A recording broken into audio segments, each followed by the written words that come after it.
ქალბატონო თამარ, რა დაავადებაა პოლიომიელიტი?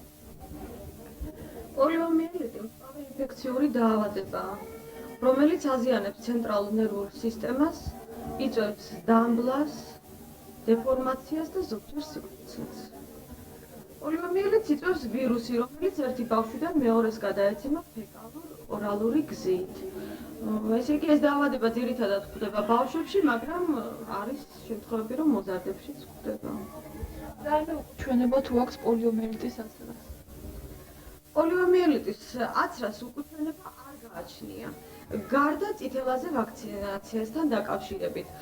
ესე იგი, ის ბავშვები, რომელიც წითელაზე იქნენ აცრილი, 2 თვის შუალედით შემდეგ იცრებიან პოლიომიელიტს და ასევე ის ბავშვები, რომელიც პოლიომიელიტზე აიცრებიან ამჟამად, 2 თვის შუალედის ინტერვალით აიცრებიან შემდგომ წითელაზე. შეიძლება თუ არა პოლიომიელიტის განკურნება და თავიდან აცილება? პოლიომიელიტის თავიდან აცილება სავსებით შესაძლებელია, რადგან შემუშავდა პოლიომიელიტის საწინააღმდეგო პოლივაქცინა, რომელსაც ძალიან კარგი შედეგები აქვს. ვაქცინაცია ძირითადად ტარდება ვაქცინა ძირითადად არის წვეთოვანი სახით და პირის ღრუში 2 წვეთი უნდა ჩაუწევდეს ბავშვებს. მაგრამ განკურნება სამწუხაროდ არ შეიძლება, რადგან როგორც აღნიშნეთ, პოლიომიელიტი აზიანებს ცენტრალურ ნერვულ სისტემას და დაზიანებული ნერვული უჯრედები ვეღარ აღიდგენენ თავიანთ ფუნქციას. როგორ მიმდინარეობს ჩვენს რაიონში აღნიშნული აცრება? ჩვენს რაიონში საკმაოდ კარგად ჩატარდა პირველი რაუნდი. როგორც იცით, 2 რაუნდად მიმდინარეობს ეს აცრები. პირველი რაუნდი იყო 7 აპრილიდან 10 აპრილის ჩათვლით. ამჟამად მიმდინარეობს მეორე რაუნდი 15-დან 19 მაისის ჩათვლით. გაგაცნობთ პირველი რაუნდის შედეგებს.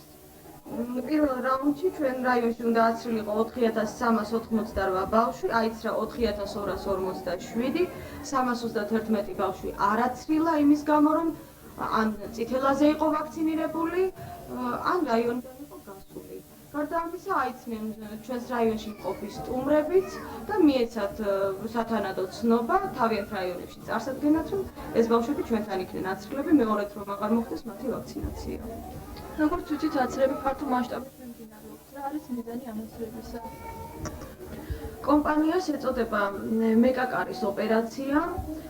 ეს ნიშნავს ამიერკავკასიის, ხმელთაშუა ზღვის და ცენტრალური აზიის ქვეყნების ერთობლიობას და ამ ოპერაციის ძირითადი მიზანია 2000 წლისთვის მსოფლიო პოლიომიელიტის გარეშე.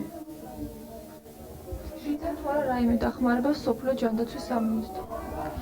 კი, იუნისეფი საკმაოდ ფართომასშტაბიან მოღვაწეობას ეწევა ამ მხრივ, დახმარებას გვიწევს, გვამარაგებს სპეციალური ასაცრელი ერთჯერადი შპრიცებით და ასაცრელი მასალით.